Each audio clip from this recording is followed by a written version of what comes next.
Good afternoon, everyone. Thanks for attending our workshop today.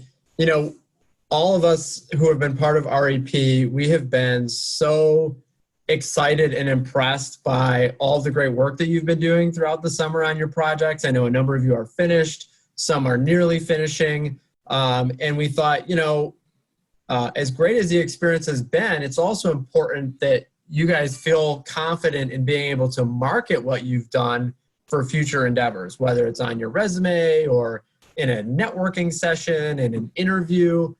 We really want you to make the most of the experience. And so we thought, let's do this workshop towards the end. And so we're really excited to talk to you today about it. Maggie, can you go to the next slide quickly? Yeah. So our goals for today are really to help convey the value of your REP experience. I think a lot of you are part of the REP program. There may be some joining us who aren't in the REP program. That's great. We know a lot of students were engaged in other short-term experiences over the summer. Micro internships, externships, you name it, experiences looked a little different this summer. So all of it's going to be applicable to our presentation today. We also want to focus on what's important to employers, and so helping you guys be able to put your experience in the context of what future employers might be looking for and what they want to see from you. We'll talk a little bit about really emphasizing the impact of your experience. So not just talking about the duties and the daily responsibilities, but what was your impact? And I know each and every one of you had some kind of an impact on the company that you were working with, and then give you a chance to practice. So the main thing we're going to do is we're going to run through some really quick sort of slides with some initial tips to give you guys a sense of what we're talking about. And then we've got 3 students who have agreed to be volunteers for us today. So many thanks to Sasha, Wanyang, and Igor for graciously volunteering to let us workshop their resumes. So Maggie. Yes, thanks, Drew. So like Drew mentioned, we are talking specifically about the students who participated in or are participating in the remote entrepreneurship program this summer. But the information is certainly transferable and relevant really to anyone who's building a resume and may have some of these atypical experiences to include. And so just a couple of notes about what makes REP different. So again, it's the Remote Entrepreneurship Project Program. And for those of you who aren't familiar or who are not, who didn't participate in the program, it was a program that we launched this summer to match students with startups and entrepreneurs who needed support around a particular project or initiative. So it wasn't necessarily a typical internship. Many of them were shorter in duration, so a couple of weeks, 4 weeks, 5 weeks, 6 weeks over the summer, a couple hours a week in some cases, not necessarily a full-time role. And we know that that's different than how you might market or highlight a traditional internship or full-time job on your resume.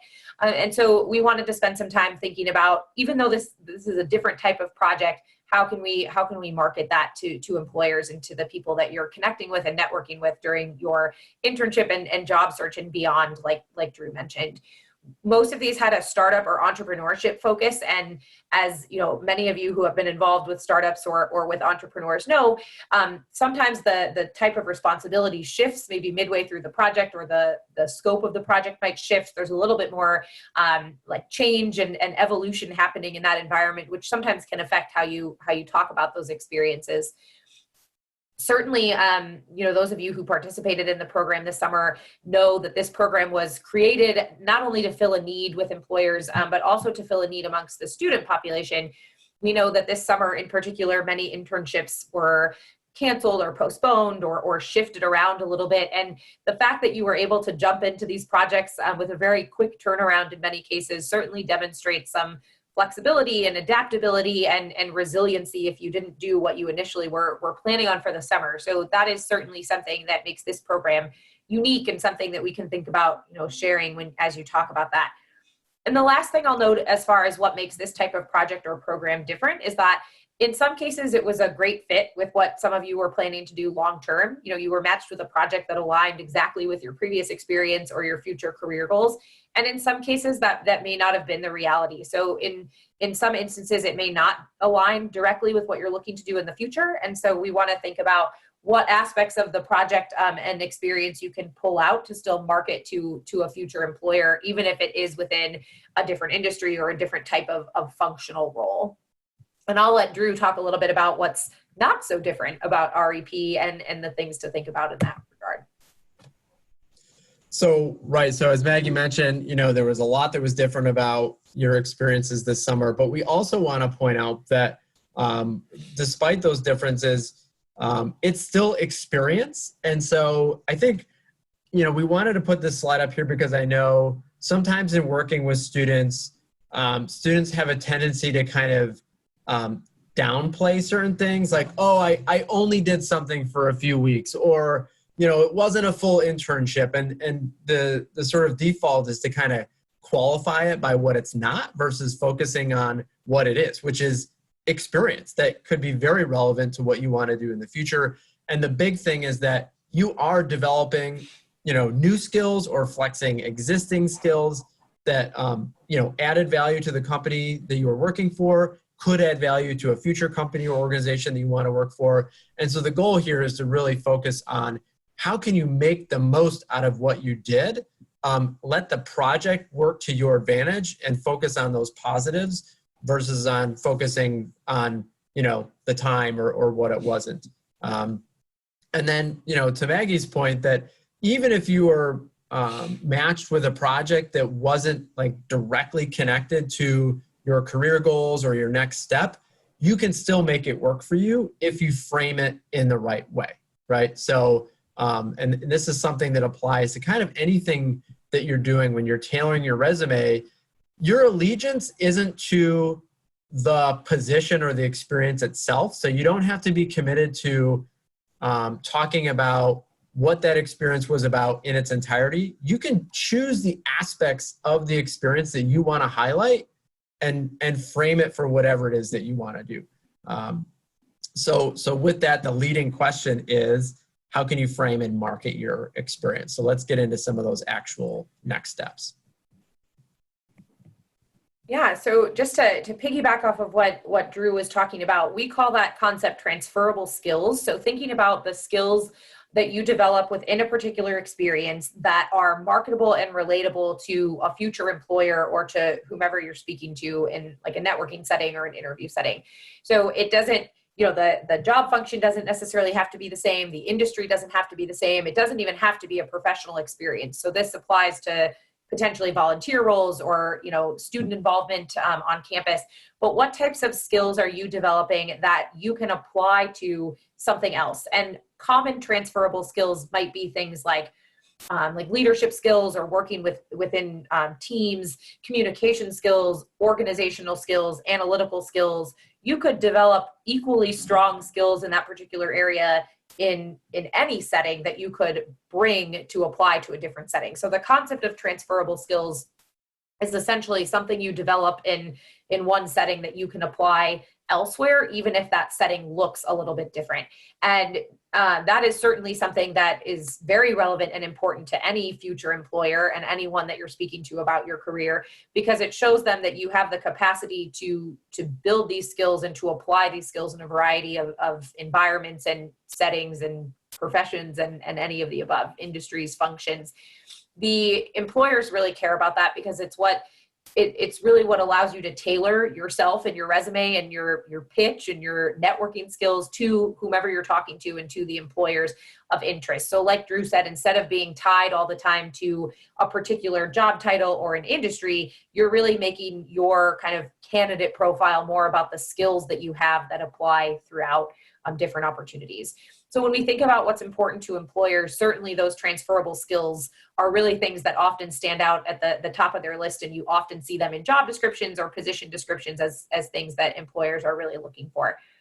Beyond that, employers really want to know that you know how to make an impact and that you can make a difference in the environment that you're working in. So as you think about your experience, if we are talking about this in reference to REP or beyond, think about how you contributed, the impact that you made, kind of the purpose of your role, or how you contributed to the organization as a whole. It doesn't necessarily mean that you had to have made some quantifiable impact or raised a certain amount of money or changed some process substantially. You are all contributing in some way, and it's a matter of figuring out what that is in your case. Employers also care about the details. So, if you think about talking about your experience, that the person you're speaking to or the person reading your resume, they weren't there, right? They didn't do this project with you. They're not part of this organization for the most part. And so what kinds of details can you include that help them understand the scope of what you're doing? How often you did something, how many people you worked with, how frequently something happened, anything that helps them understand kind of the details of what's happening so they understand the context. And then the last thing I'll mention, which definitely aligns with that idea of transferable skills, is how it fits or aligns with the position that you're applying for. And that's where we think about tailoring your resume and tailoring your pitch or your interview responses to really align with what it is you are looking to do. So if you're looking for a particular job, looking at that job description and tailoring your resume to that is something that employers really, really value when they're looking at candidates. And all of that is doable regardless of the type of project or experience you've had. So even with something short-term like REP, there's still the option to pull out the transferable skills, the contributions, the impact, and really align that with what you're looking to do.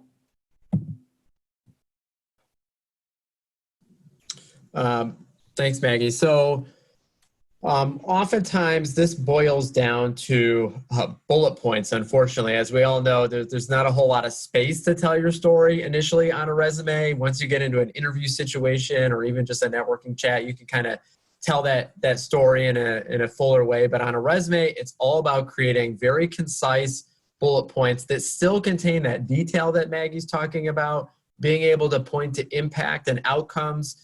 So you really have to be pretty focused when you're building your bullet points if you want them to have, a real impact on the reader. So, I guess this is a formula, if you will. So building a bullet point, it should be action oriented. So you really want to start your bullet point off with an action oriented verb that captures, the main thing that you are trying to do in that description. So, let's say you worked a lot with other teammates during your position, and you know that the future positions that you're applying to are very team-centric. You might want to have a bullet point that leads with collaborated, or, something that emphasizes that. And usually the start of a bullet point is where the emphasis falls. So that's kind of where you want to have your most, powerful prose be located. Specific. So as Maggie mentioned, when you can, quantify and clarify. So if you're talking about your team, specify, collaborated with a team of 4 or 7 or 15. It gives people a sense of the scope of things. Same thing if you're analyzing a lot of data. Don't just say analyze data, because analyze data can mean any number of things. It could be very, very simple, or it could be highly complex. If you let them know that it's, an average 15,000 rows of data, that's going to mean something very different to an employer than if you don't specify. So be specific when you can. Obviously be concise. Just, you don't have a lot of room. You don't have to keep it to one line. You can create multiple line bullet points. That's perfectly fine. And in fact, sometimes that's advisable, because I think it helps the reader prioritize. If I look at a resume and just visually, every single experience has 3 bullet points and they're each 1 line apiece, in some ways, I don't know where to focus. But if I look at a resume and I see one experience has 5 bullet points, 3 of which are more than 1 line long, and then another has 2 bullet points, I assume you as the author are telling me, hey, you should pay attention to this experience that has lots of bullets that are, fuller, more robust, because you've decided to spend that precious real estate dedicated to that experience. So so be concise, but don't take it too far. I think often what I see with student resumes is you can strip away all the detail down to the point where it just becomes kind of a generic statement of what anyone would do in that position versus what you did, which gets to this next point about impact. So when you're trying to describe what you did in a position, you don't want your bullets to read like a position description, like what you would read when you're applying for something. It should be focused on what you did, the role you played, the impact you had in the role. And, I think to Maggie's point earlier, sometimes you really have to think hard about what that is and how to frame it. But every single one of you, I know, had impact this summer on the company. It's just figuring out the best way to convey it. And then obviously making it relevant and tailoring it to the next role. Sometimes that's, pretty large changes. Sometimes it's just a matter of swapping the order of your bullet points. So again, going back to that example of collaboration, well, let's say a next position that you're going for, maybe there will be some work on a team, but you're going to be doing a lot of independent work analyzing data. Well, on one resume, the analyzed 15,000 rows of data might have been your third bullet point. You just move it up to the first bullet point for this one because that's what they're going to be interested in more than collaboration. So, when we talk about tailoring, sometimes it's redoing a lot. Sometimes it's just tweaking a word, moving, a bullet point up or down. It doesn't have to be huge changes. All right. And just to put it in like an actual formula, this is a simplified way of looking at how to put a bullet point together. And like Drew said, starting with an action verb that kind of immediately follows the bullet point. Many people, if you've heard this before, people will say that employers spend an average of like 10 to 15 seconds initially reviewing a resume. And so whatever immediately follows the bullet point tends to really catch their attention. So making sure you choose a verb there. And then this, just to fit with what Drew mentioned earlier, highlighting kind of the specific task of what you did and then making sure you touch on the impact. So if you are looking for kind of a how-to, this is a good way to put a point together.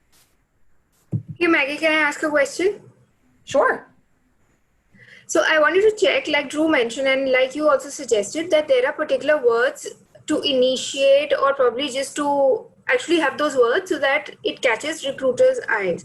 So I wanted to understand, sometimes you're aware of those particular words that you can actually put in your resume. How otherwise can you figure out what would be the essential words to catch their attention? Sure. So I can say a little bit, and then Drew, if you want to add to that. So one thing I always suggest is making sure that you think about a verb that actually is like skill based. So staying away from verbs like helped, worked on, assisted, because if I'm reading a word like worked on, that could mean so many different things. So thinking more specifically about what you actually did to contribute and seeing if there's verbs or words that align with that. You certainly could use the job description to take some cues, like Drew mentioned earlier. If you see that in the job description they frequently talk about collaboration or working with others, like maybe a word like collaborated makes sense. I'm not necessarily suggesting using all the words out of a job description. It still needs to match with your actual experience and what you did, but it can give you some cues as to what the type of language that might be most appropriate. I don't know if you have anything to add to that, Drew. Yeah, I mean, I would echo both of the things you said. That is one of my, using really vague terms like worked or assisted, I would avoid it. So you do want to be as precise as possible. And I do encourage you to really analyze the descriptions of positions that you're aspiring to, because while Maggie mentioned you don't want to just totally steal all those verbs and replace yours with those, in some ways, especially with applicant tracking systems, that's what they're looking for. They're going to put keywords into the system that they want to see on your resume. Sometimes it could be a software package that they're looking for, R or Python or something like that. But if you read through the position description and you see that, they have, something like develop, and you have a slightly different verb, you might actually use develop to describe what you did, because it's almost serving as a checklist for them. Obviously, to Maggie's point, you have to be true to what you actually did. But I think taking those cues from the position description is really key. And part of that is not just the actual description, but it's the lingo of the industry that you're in, right? So this is something that I talk about. Sometimes I work with like PhD students who have largely had careers in academia, and they're trying to transition to industry. And so sometimes it's getting them to talk about like the research experience that's highly academic in ways that industry can understand it. So one of the things I talk about is that when you're managing a large research project, that's project management skills, right? And so a lot of businesses are interested in people who can manage projects. So sometimes it's getting people to talk about what they're doing using the lingo of the industry that they're trying to move into.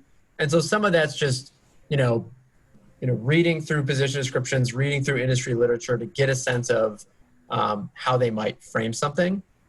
And the other thing I just want to point out is that you all are not alone in this exercise. This is what Maggie and I and our colleagues are here to help you with specifically. So, we're talking in broad terms, but each of you is unique with a unique set of experiences. And if you're an undergraduate or a non-business graduate student, anyone in my office can help coach you through this. And Maggie's happy to help anyone in Weatherhead do it as well. So we can sit down with you as an individual and help you, work through what are the right verbs to use, what's the best way to frame what you've done. So yeah, don't forget that it goes well beyond today's workshop. Yeah. Thanks, Drew. I have an added question. Can I ask? Yeah. So I wanted to check if somebody wants to break to a different domain from what they've been working. And if I want to navigate into a different career, basis the work experience that I already have, I will have to tailor-make my resume suited to that industry, right? Which means I'll have to use those particular words. Can I still pick up those words, tweak, basis the experience that I had of some other sector to suit it to now a fresh sector? Yeah, definitely. Okay. Yeah, and I think we see that a lot. So like Drew mentioned, I work with the graduate business population, and I know that you are in that population, Ekta, but we see that often where students are looking to shift into something new, or maybe they have a prior experience and they're not sure how it aligns with what they're looking for. And that's what we can certainly help you actually sit down and like workshop. And we'll talk through, we are going to workshop a couple of students' resumes here in just a few minutes, so you can see a little more of what that process looks like, but really help you think about like what aspects of the previous role or the prior experience really might align with what you're looking to do, and how can we change the way that you talk about it. Again, like Drew mentioned earlier, you don't have to stay tied to the previous position in the previous industry. It really is about taking the experiences you've had and like leveraging it moving forward, and thinking about the aspects of it that you really want to pull out and emphasize in the future. I did see in the chat, there was a question about differentiating between kind of general day-to-day responsibilities versus like specific tasks and impact that you might have done, or like specific projects. So I'm going to save that question until we work on some of the students' resumes that volunteered their specific documents, because I think we might cover a little bit of that. But if we don't, Drew and I can come back to that at the end of like how to balance both on a resume. Sorry, I'm having trouble with the slides. Drew, do you want to cover this and then we can jump into the samples? Yeah, so, we've talked a lot about impact. And for some of you, you might be thinking, well, what does that even mean? I don't know what kind of impact I've had. I was only there for 3 weeks or whatever. So, it just comes down to what were your major contributions? So let's say, I know a lot of times these projects amount to, research, right? So if you're conducting a lot of research, whether it's like a market analysis or something like that, and then you're handing it into higher level folks within the organization, if you know that your research is being used to make an important decision about something within the company, you don't want to claim, total responsibility for that outcome, but you are certainly a contributor to that, right? That's the value that you bring. So instead of just ending a bullet point on conducted research for, add which resulted in or which contributed to, these kinds of decisions, et cetera, et cetera. That is impact, right? If you can quantify, that impact, even better, but you absolutely don't have to, be able to do that to still sort of focus on impact.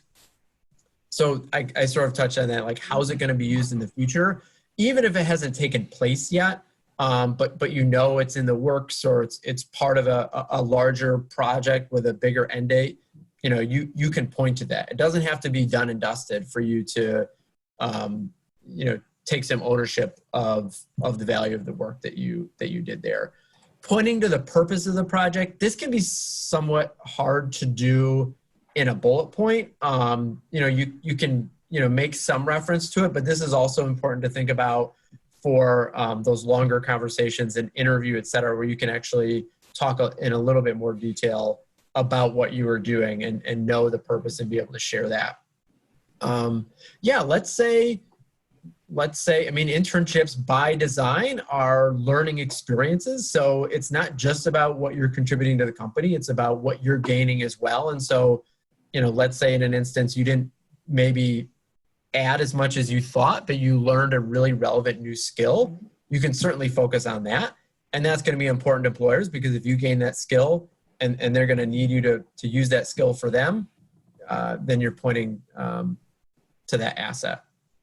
And then also, just what did you learn? How did you develop as a professional? Again, you have to balance this. Sometimes I'll see descriptions for experiences where it's just, me, like I gained this, I developed this. And that's okay, but you don't want it to be fully about you. You still want to point to how you contributed. And we'll see more of this as we get into some of the live examples. So yeah, which is a good segue. So I am going to stop screen sharing for just a second and then re-screen share to get started with our first resume. Can everybody see the resume? Did I pull that up correctly? Is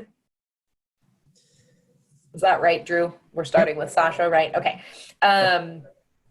Okay, so I will let Drew, you and Sasha take it from here, and then if you need me to scroll and move around, just let me know. Yeah, so thanks, Maggie. And Sasha, thank you so much for agreeing to have your resume shared with the group for the purposes of everyone else's development today. I really appreciate it. Of course, thanks for reaching out. Oh, there you are. Okay, cool.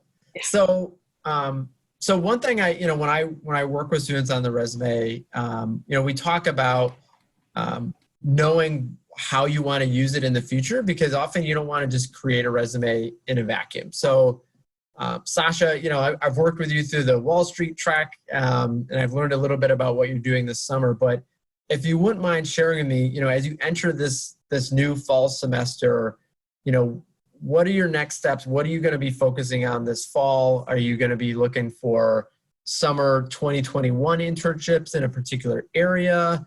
How do you plan to use your resume in the next, couple weeks and months? Right. So first of all, thanks for everyone for making the time. First of all, I think over the next couple of months, I plan to use my resume primarily just to reach out to people and, network with alumni and people already working in the financial services industry. I'm currently aiming for a career in investment banking or, elsewhere that I find in, the next couple of months, just networking and talking to people. So that's kind of the main use for my resume right now. Awesome. Thank you. So first glance, you look at Sasha's resume and it looks very professional. I think it's formatted well. She's got all the main categories: education, experience. I know lower down there's some leadership experience. She's got athletics and skills. She's managed to fit a lot of information onto one page, which is a feat in itself. So congratulations. And it doesn't feel overly cluttered. Like I look at it and my eye moves from point to point easily. I don't feel overwhelmed by huge blocks of text. So, the aesthetics of it are definitely part of, what you want to focus on. I do think for most folks who are early in their career, you do want to try to stick to a page, depending on the kind of thing that you're applying for and your experience. It could go beyond that, but usually that's a good start.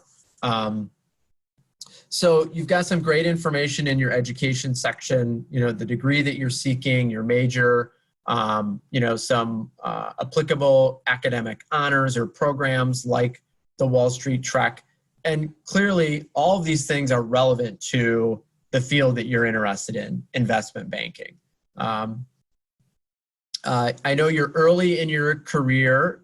You're a sophomore, right, this year, Sasha? Yeah, rising sophomore. Yeah. So I think, having your high school information on there is okay. I think as you move through this year, it's going to become less and less relevant, and you can start to drop that out because you're already doing amazing things while you're here at Case. And so you're not going to necessarily need that. However, you did mention, that you're going to use your resume for networking purposes, which I think is fantastic. I hope all of you have a plan to do some networking this fall. And honestly, I think the current circumstances we're in with, quarantining and everything being digital, we're seeing that alumni are even more eager to talk to people. I think people are craving socialization, and it's very easy to do via Zoom. So don't wait to do that. And so I think strategically, let's say, Sasha, you might reach out to alumni who attended your high school. And so having that on there is strategically important for that reason. So I would say, definitely stick with that. Great, thank you. Let's jump down to experience. So you've got your experience section. You've got 3 great experiences on here. So an internship with Citigroup in New York. I really like how you accounted for it being remote. You just said remote. You kept the location, right? Because that's where the company was, or that's where you were originally going to be. But you indicated that it was being done, virtually. So I thought that was a really nice way to do it. And then so you've got, again, 3 major experiences. 2 of which have 3 bullet points, 1 has 2. So again, as I mentioned earlier, when I just look at this, I see they're being put on fairly equal footing here. One doesn't have like 5 or 6 and another doesn't have 2. So no, as a reader's standpoint, that's kind of an assumption I'm making just by how you've treated these different experiences. Let's dig into some of the bullet points because I think that's really key.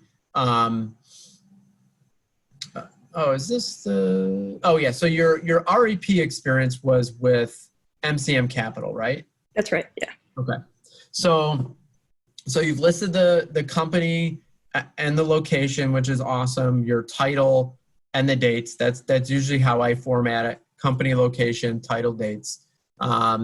And so you have researched cold chain biopharmaceutical companies and drafted internal pitch decks for committee review. Worked with senior deal team members to acquire niche manufacturers, distributors, and service companies.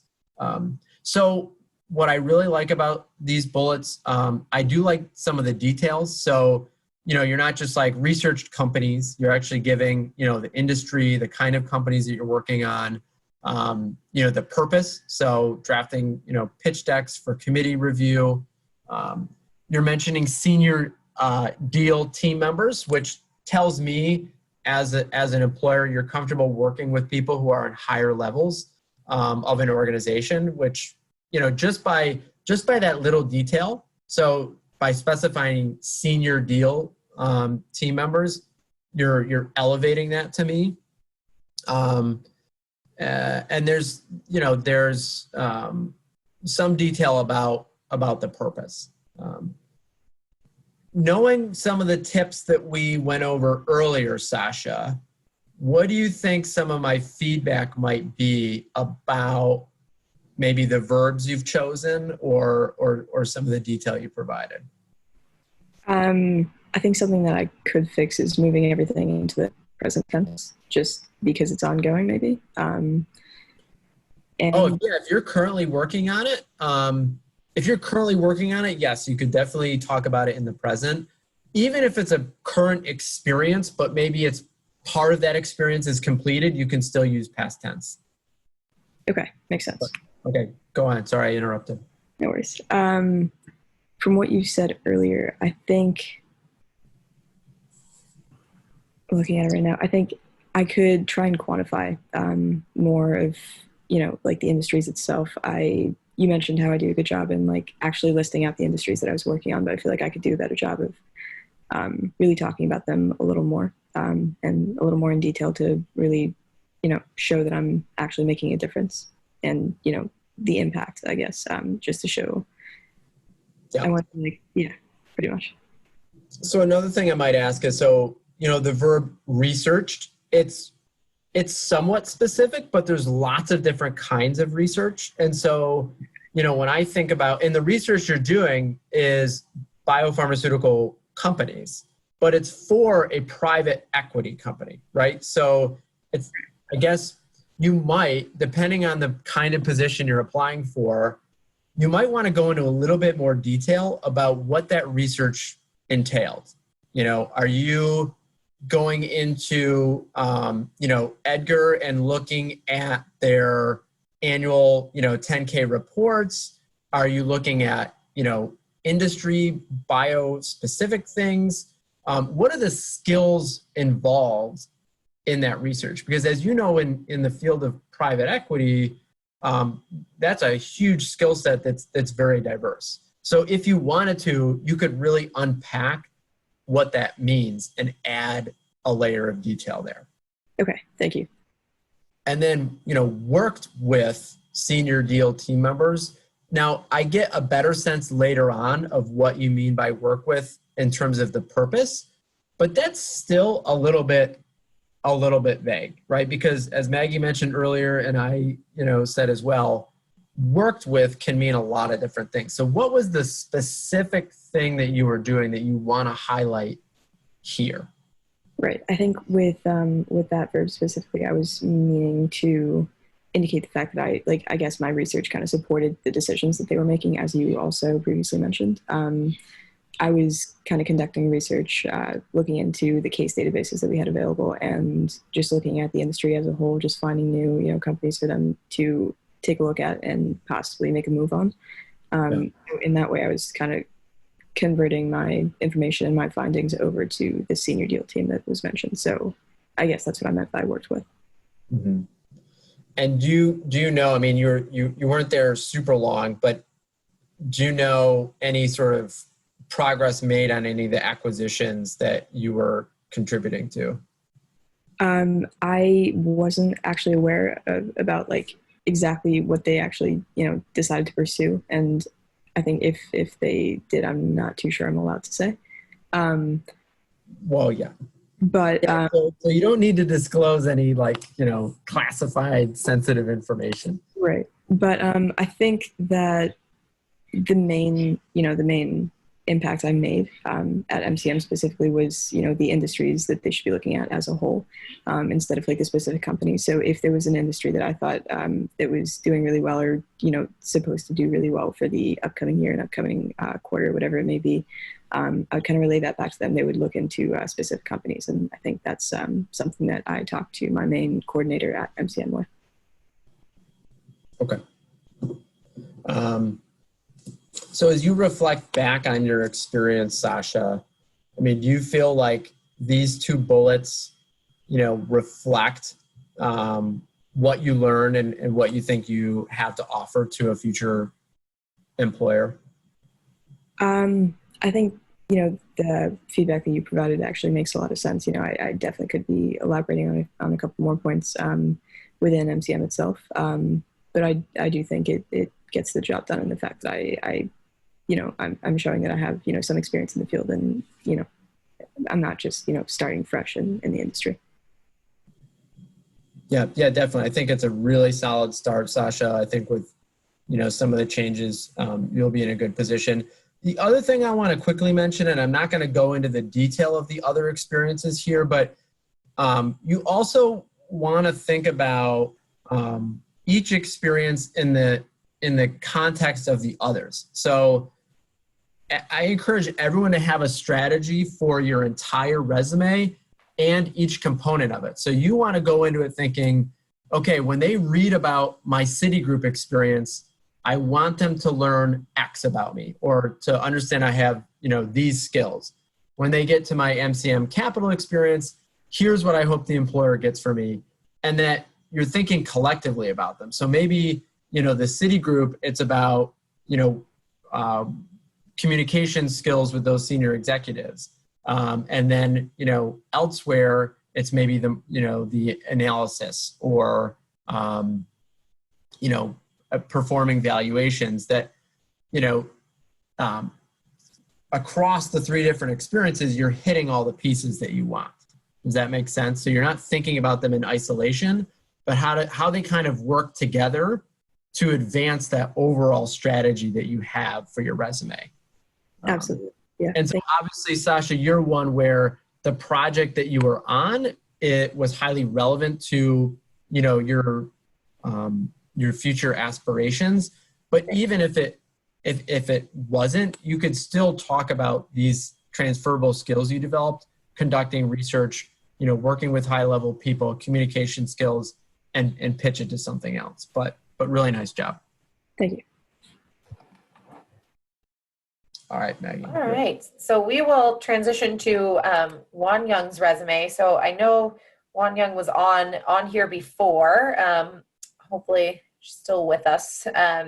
But Wan Young, do you want to introduce yourself and kind of where you are in your education journey? And then we'll talk a little bit about your project. Yeah. So hi, everyone. I'm Wan Young. I'm a rising junior at Case. And currently, I'm an electrical engineer with a minor in computer science. I've changed my major 3 times already, so I'm not 100% sure if this is the last one, but I'm pretty confident that I'm going to stick with this one for a while.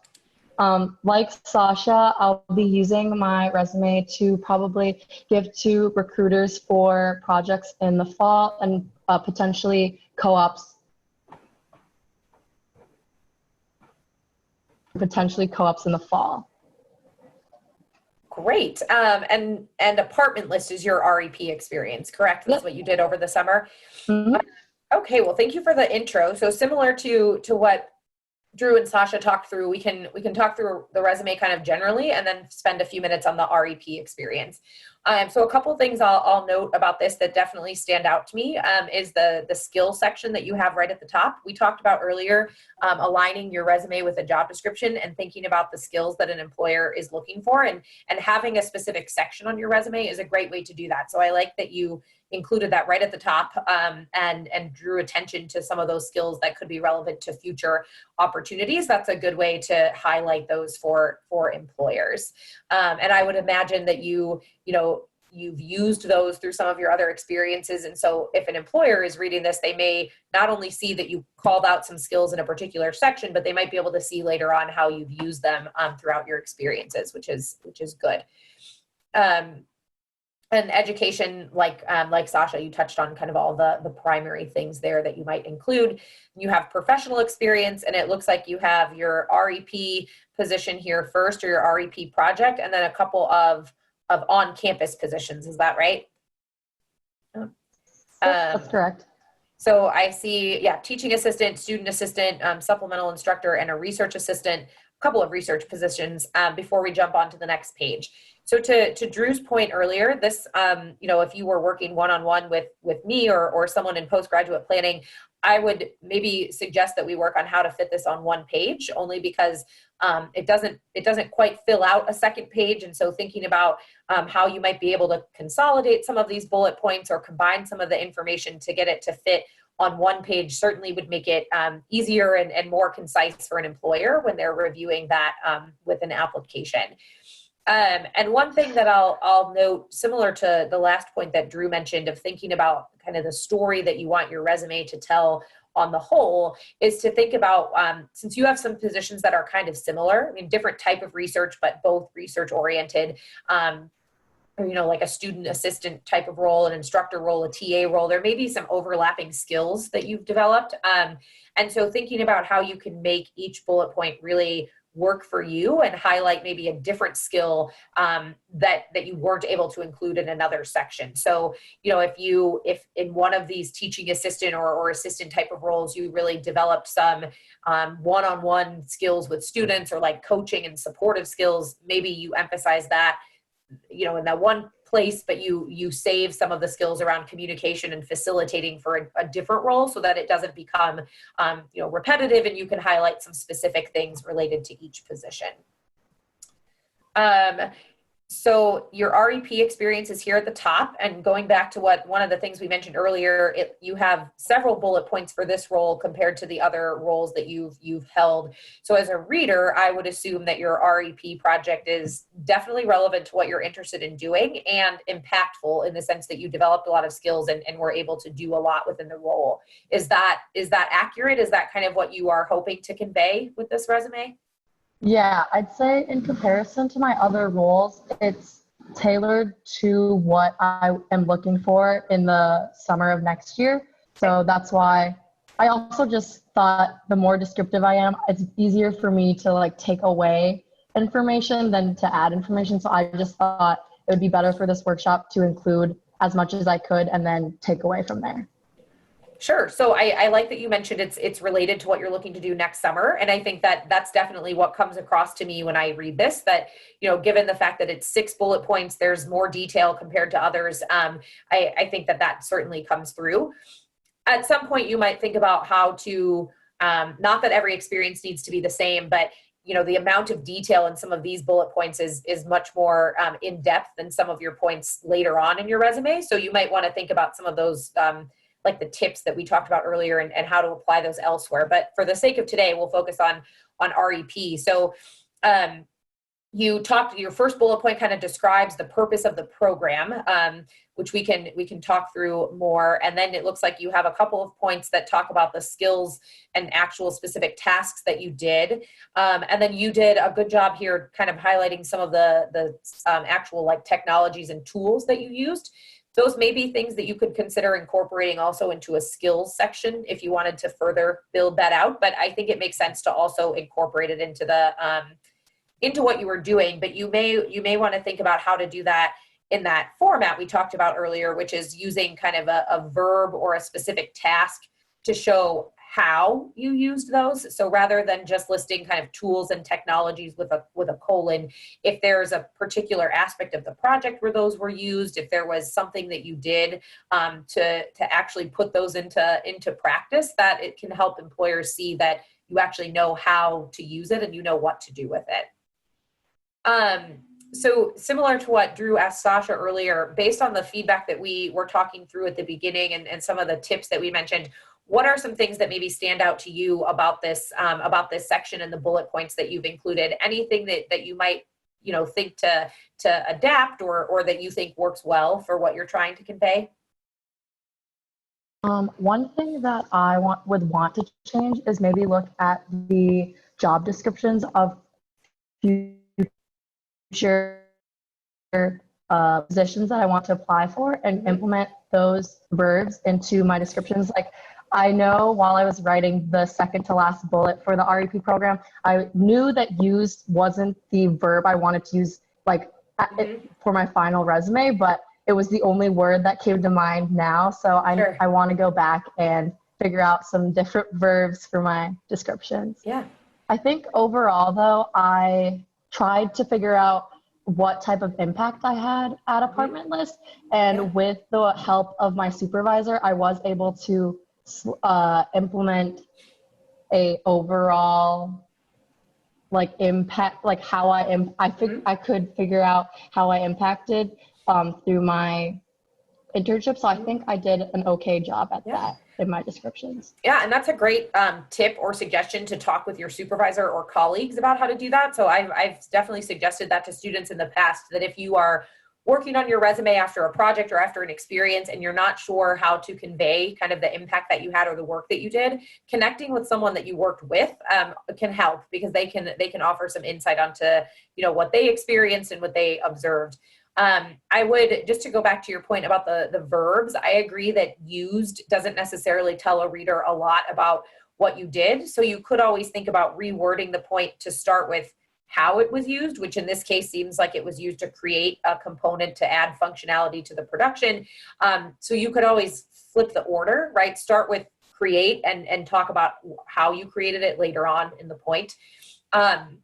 And I would also look at the second bullet point where you start with responsible for. So this is something I see pretty frequently on resumes, is people kind of highlighting an overall selection of like just their duties and responsibilities. And I would think again about how you could reword that to start with a verb. So what did you do specifically? Less of like a running list of the things that you were managing, but what aspects of that could you draw attention to that an employer might be interested in hearing about or learning more from?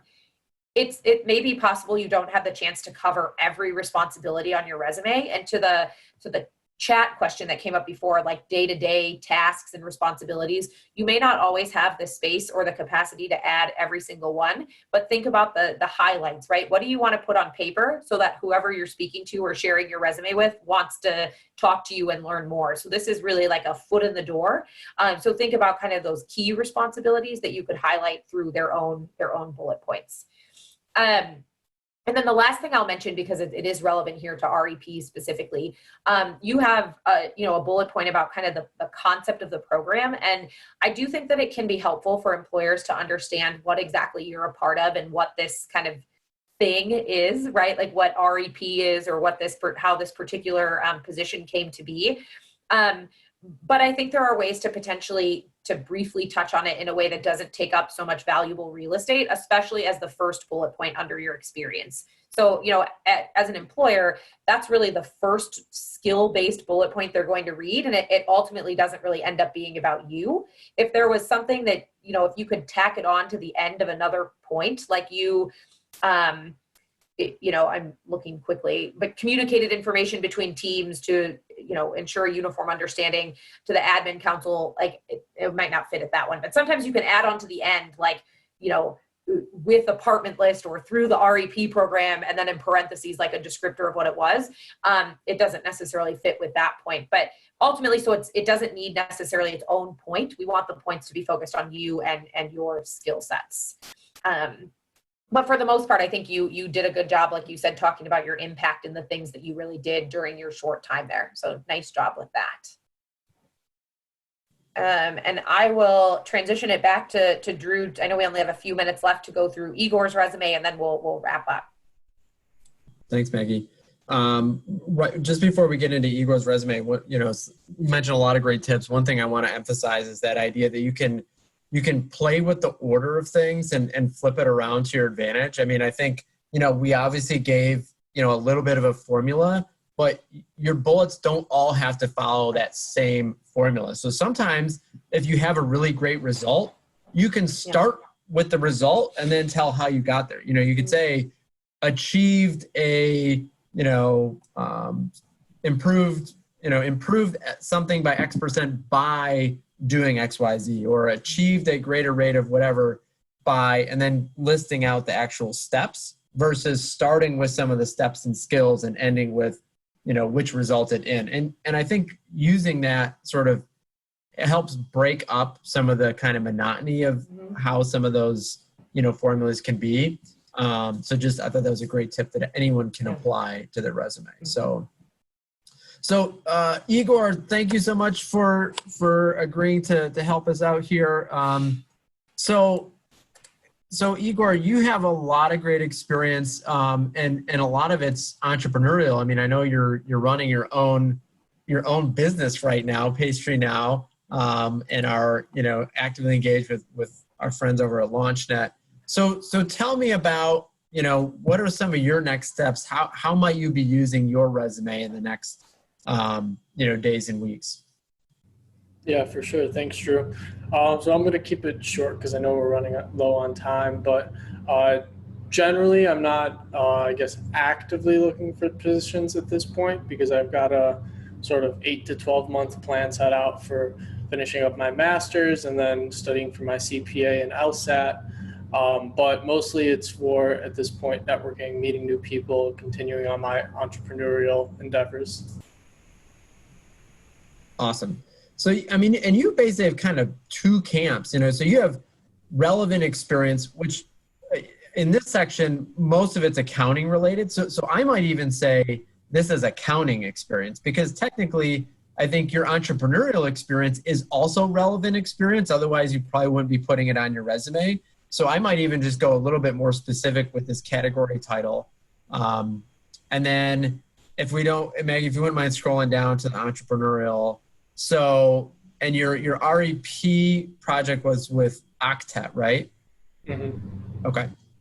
So let's take a look at that. So, so in here, look, I mean, you just finished in August and it's already the third experience down in this section. So you are one busy fellow, which is awesome.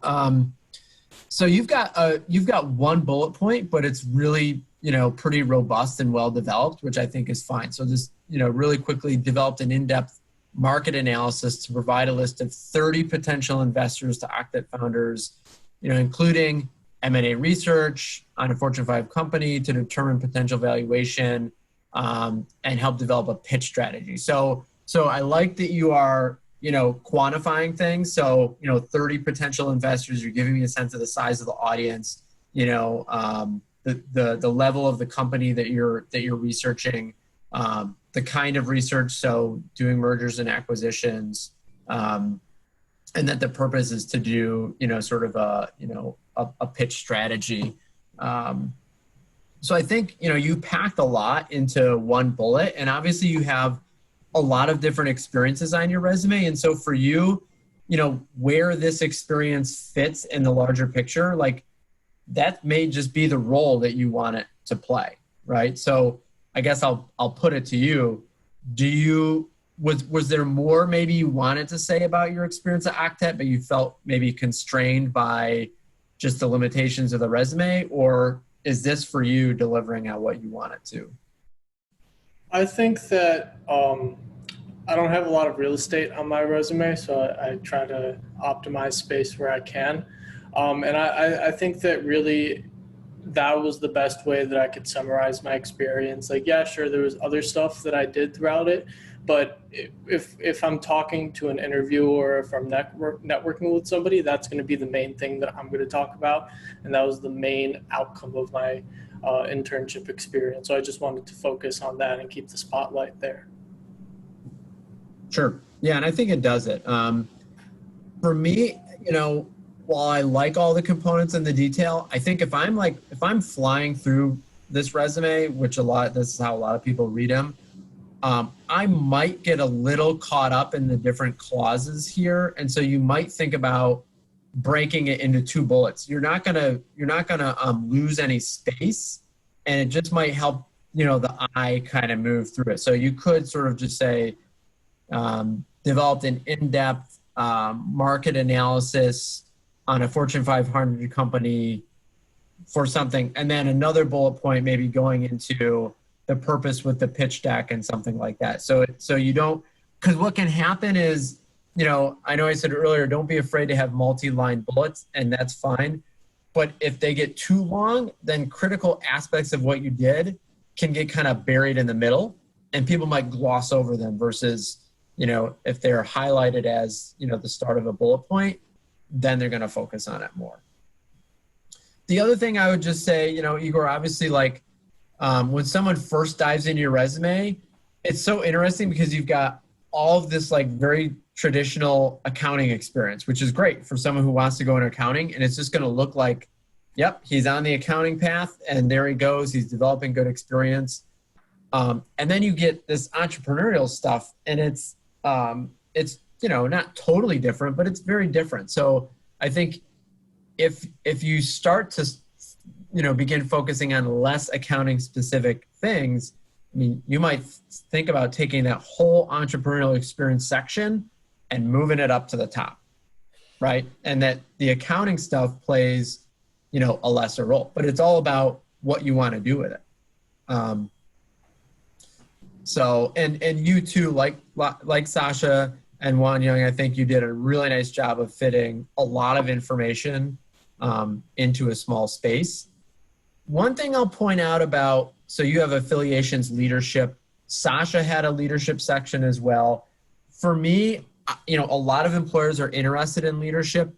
Make sure though that you do try to convey the kind of leader that you are. So don't just give titles. Like if for a really important experience, I would think about putting a bullet point that shows what you did, because a lot of students have some leadership role in especially campus organizations.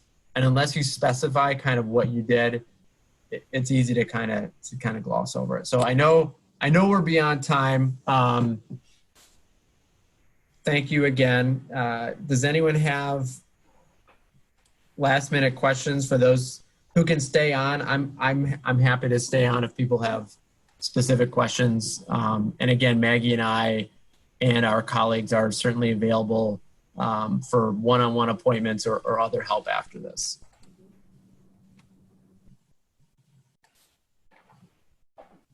There's one question that I would like to ask, especially with reference to what I saw in Igor's resume. There was one thing that he's written, especially like implementation of SOX. So which is like the segregation of duties, which I have also done, but it saves a lot of money for the firm to implement things like that. But when you write it on the resume, it's very difficult to quantify, especially like what was the amount of savings that was generated through the implementation and reporting of segregation of duties or SOX log or things like that. So I have it in my resume as well, but I'm finding it very difficult to quantify it in numbers, because that's the impact. Yeah, and again, I think in the event that you can quantify, even in a ballpark, and to Maggie's point, you can work with your supervisors and other to say, hey, I know I spent a lot of time on this project.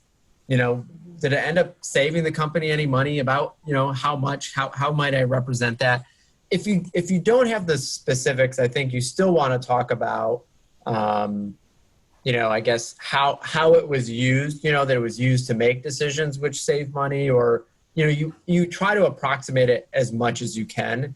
And, don't feel bad if you can't quantify a specific number. I think a lot of companies understand many of you are just starting out in your careers and aren't expecting you to come rolling in with, claims of saving the company millions of dollars over the course of a, 6-week internship. So I don't know if that answered your question, but I think if you can do it, otherwise do the best you can to focus on something similar. Also, you asked about leveraging information between your resume and your cover letter. So what is the best way to leverage information between these two? Because both are received by the employer. So one thing, for positions that you really, really want, I do suggest writing a cover letter, or obviously if they specifically require it, but it's not always guaranteed that the cover letter will be read. So you do have to prioritize, because a really good cover letter is very time intensive, and it should be even more tailored in my mind than your resume. It needs to be tailored specifically to that position.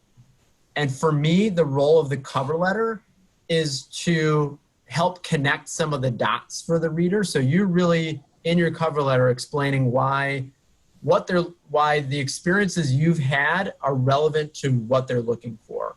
And you do that by highlighting a few things, a few of your experiences on your resume. You don't have to cover the whole thing.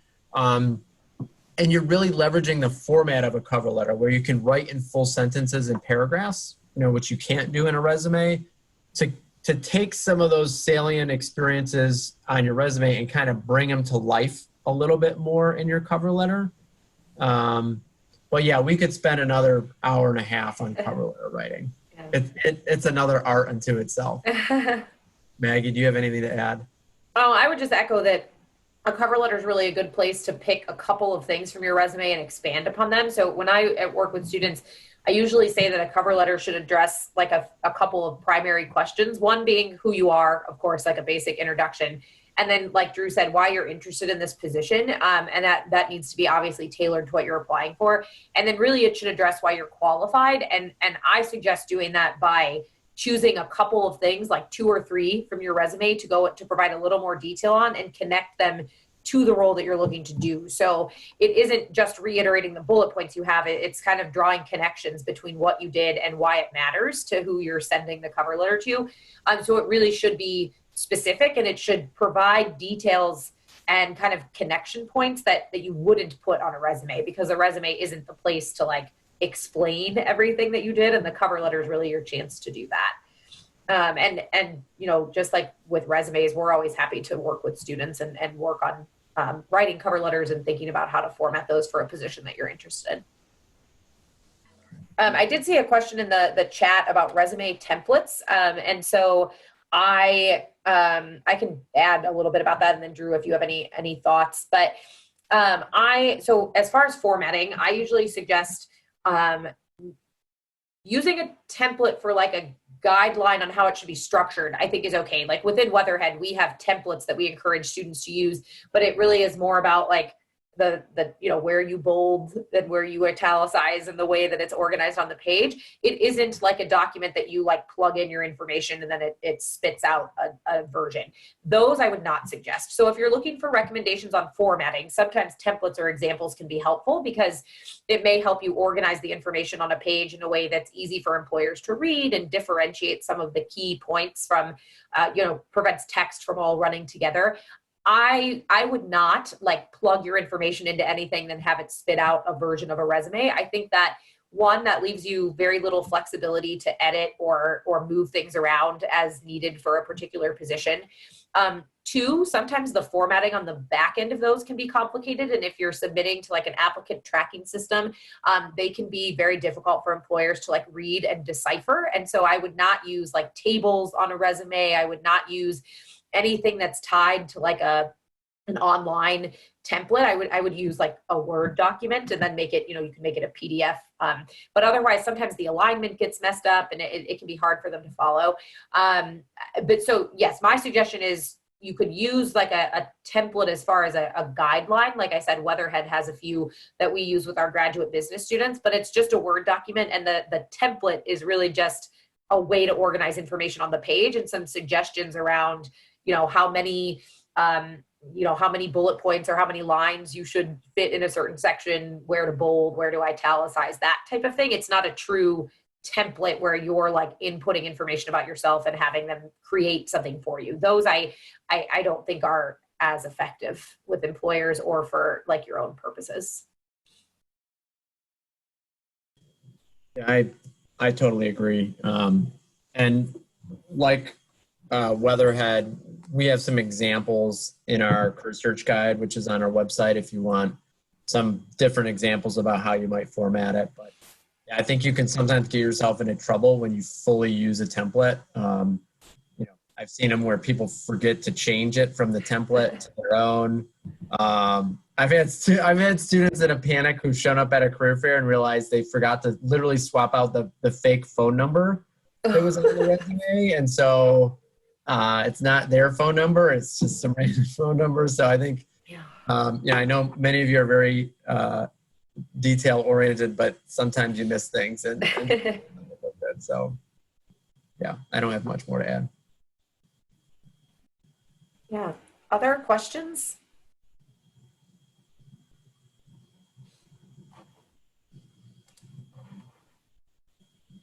All right. Well, thank you all. We hope that was helpful to you. And again, feel free to reach out if you want to meet with us one-on-one or whatever. We're happy to work with you all. Yeah, and thanks again to the students who volunteered their resume. We appreciate your willingness to have your resume on screen and to be able to talk through that with us. So thank you for volunteering. Yes, thank you. Thanks, Drew and Maggie, for leading this session and for everyone joining today.